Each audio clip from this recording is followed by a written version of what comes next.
Veľakrát sa pýtam, čím sa líši ľudstvo dnes od toho ľudstva pred stovkami alebo pred tisícmi rokov.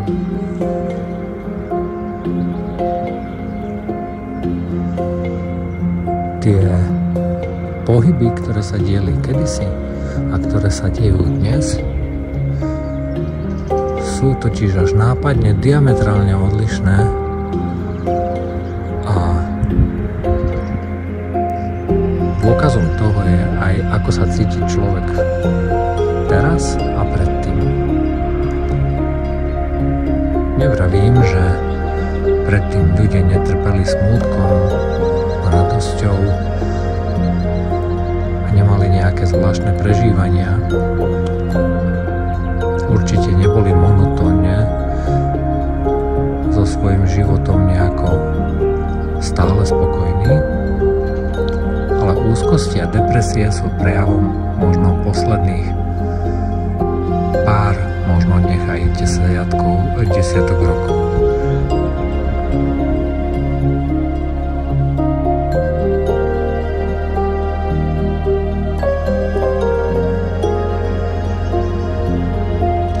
A preto si myslím, že návrat ku spôsobu života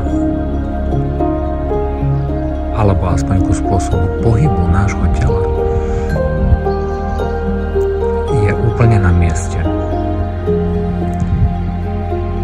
Preto som rád, že môžem predstaviť ľuďom ten pomalý pohyb, ten pohyb, ktorý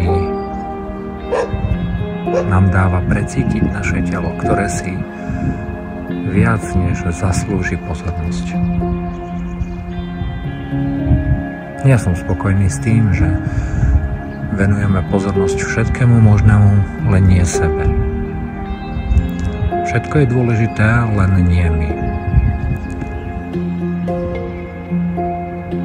Ale precítiť tento okamih a precítiť aktuálne svoje vnímanie tela je už na 3. alebo 4.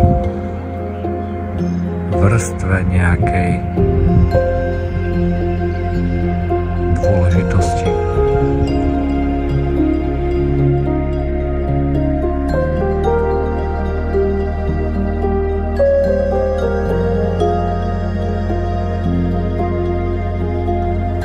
Účelom tai chi alebo qigongu západného sveta, ako ja hovorím,